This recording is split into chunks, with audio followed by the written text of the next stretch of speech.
Clear of Andy Demetriou and David Dyson, Luke Stevens fourth, and Dominic Paul a man to watch sixth. But here at Snetterton, the returning John Gladman is the man on pole.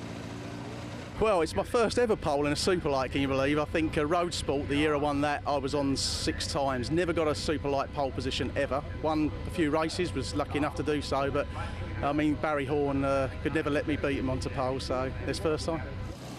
The man lining up second on the grid is the triathlete Dominic Paul, and he's been very quick this season so far. Having seen how they're driving qualifying, I think it's going to be pretty frenetic in the actual race, and I imagine that you can't really have a game plan, so you just have to try and make as good a start as possible and see where it unfolds from there. Somebody else making a welcome return to the series, Jerry Taylor, home circuit, and he lines up third.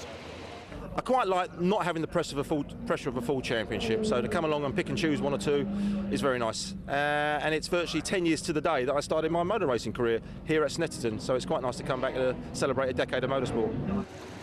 Lining up fourth on the grid, number 24, J.M. Littman, and then the third row of the grid, John Barnes, winner at Silverstone, and alongside him, the all-red car of David Dyson.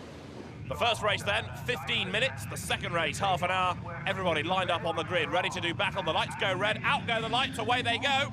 Slow start being made, it seems, there by Matt Blythe at the back of the grid, but everybody else away as they head up towards Riches then for the first time. A good start by John Gladman, but a much better start from Andy Demetriou from the fourth row of the grid. Around the outside he goes. Demetriou leads then as they file through Riches up towards Sear Corner. Demetriou, 8th on the grid, leading at the moment then. The rest of the field all diving through behind him. Onto the revving straight then, the car's accelerating down towards the S's. There, John Barnes, after a very slow start, he was on the third row of the grid, but Barnes very sluggish away. Now he's got real work to do. Luke Stevens diving to the inside. The race leaders, those side by side, coming down towards the S's. Jerry Taylor with the yellow helmet was briefly leading, but John Gladman gets ahead of him, and also, of course, Demetriou, who's pushed down to third. Fourth as they come through is Dominic Paul, David Dyson fifth, but runs wide. Luke Stevens up on the inside, then J.M. Littman behind them. Diving into the bomb hole, Littman squeezing up on the inside there. John Barnes looking for a way in the background to get past Will Mitchum. And the leaders now come through Coram down towards Russell for the first time. Hard on the brakes, turning right and then left. It is at the end of lap 1. John Gladman ahead. A great return then to Caterham. R400 and Superlight style racing. In second place, Jerry Taylor. In third, Andy Demetriou then as they come across the line. In fourth place, past the pits, is Dominic Paul. And these four just inching away now from Luke Stevens, who is fifth, and Littman, who is sixth, down towards Riches. Andy Demetriou there, you can see hard at work in number 8, looking for a way now to try to get a move there on Jerry Taylor ahead of him. Rather sideways, David Dyson, somebody goes way off there. Disappearing into the undergrowth, now who's that? That looks as though it could be number 21, Kevin Williams. It is. Returning to the road. Sorts himself out, back into the race, but a big, big moment there for Kevin Williams as the race leaders once more come through Coram. And look at John Barnes on the move now. Dominic Paul, who said before the race he can't really have a game plan, he's been pushed right to the back of the queue now. John Barnes making a bit of progress as the leaders fling the cars through Russell and accelerate up over the line. And this time, look, Luke Stevens is going for the lead. Jerry Taylor is ahead.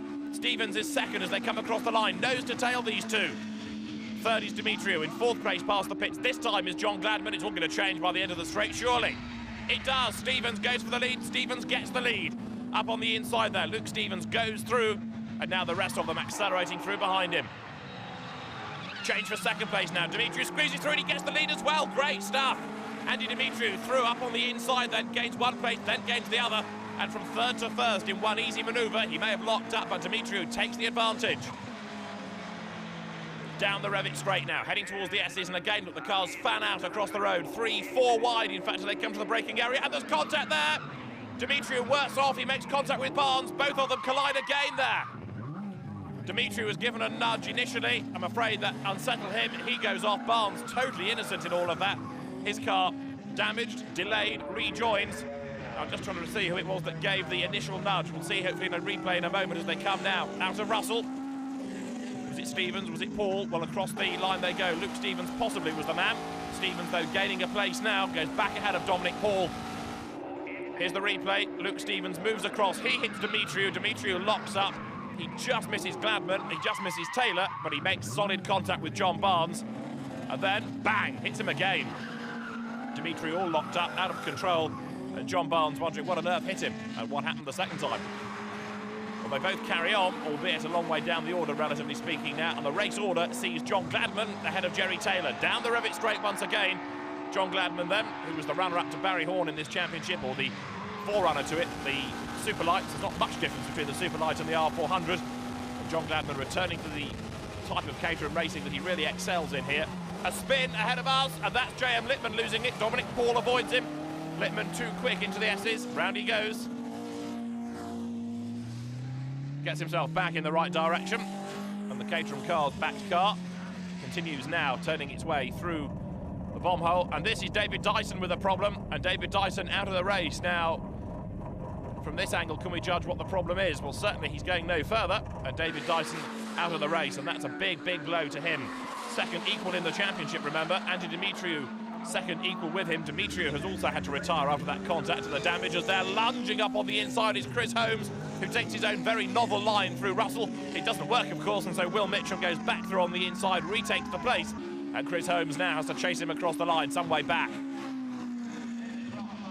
Through goes Mitchum. Here are the leaders, though. It is still Gladman ahead of Taylor, ahead of the car of Luke Stevens there, Ross Maxwell's car that AKG and his company sponsors, and then fourth, Dominic Paul, as the cars accelerate up towards the bomb hole. Stevens going for second place if he can do it, but he's also got Paul looking for a way through up into third. There, though, number 88, John Gladman, the race leader, right on the ragged edge, though, there in the background. You can see Dominic Paul trying very, very hard indeed. Using all of the road, coming now down towards Russell. Up on the inside goes Luke Stevens to get past Taylor. Can he do it? No, Taylor goes off across the grass, though. Accelerating now, up over the line. Jerry Taylor not very impressed about that. Luke Stevens giving him a very hard time indeed. Onto the last lap they go. And while they've been squabbling for second place, look at the lead that John Gladman has built up now. Gladman leading, second is Taylor, third is Stevens, fourth is Paul. Turning their way up towards the right-hander at Sear Corner, and right on the ragged edge there is the second place man, Jerry Taylor. Just like John Gladman, he's not raced in the series all year, but a very impressive return this. Taylor then keeping at bay the car of Luke Stevens, and Dominic Paul not quite close enough, but he might be if he gets a tow by the end of the straight. Stevens going to the outside line there. Side by side, these two almost touching as they come down towards the S's.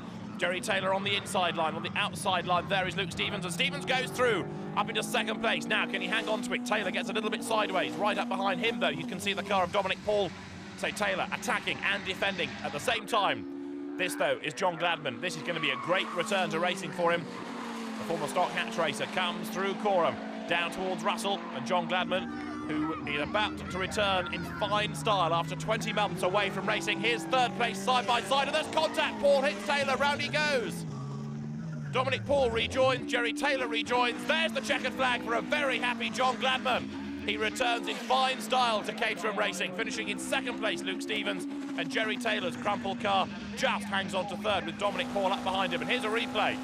Taylor on the limit, Paul on the limit, out of Coram, side by side into Russell. Dominic Paul tries to go around the outside, goes across the grass, there's no room. Inevitably, he hits Taylor. Both cars half spin. A pair of them very quick to rejoin, but Jerry Taylor able, by moving across in front of Dominic Paul, to hang on to the third place, which I suspect really he deserves. So, confirmation of the top six. Gladman, Stevens, Taylor the top three, Paul fourth, Littman after his spin fifth, and John Barnes after his poor start, and then the contact with Dimitriou only in sixth. Myself and Jerry made a bit of a break in the middle, and I thought, yeah, we'll use each other, but Luke was doing brilliantly to actually stay with us without any tow at all. I had a strong car, but I thought if we back up a little bit and let Luke in, I can use him on the last lap to tow by him, so that's what I tried to do. But as you say, a lucky break, they tripped over each other and I made the break. I use the advantages of Snetterton that I know very well and slipstreaming other people. I wasn't at all worried about qualifying 7th yesterday, and I think we've learnt quite a lot from this weekend on the high-speed circuits that all we need to do in qualifying is go out, do a banker lap and park it and save those tyres for the next race, which is half an hour. The plan was not to be leading with a lap to go. It's the old tactic. I used to race push bikes, and it's the same tactic in push bike racing. But Luke did make a last-minute lunge. It was a good move. It was a good move, I had to say, in all honesty. I ended up on the gravel.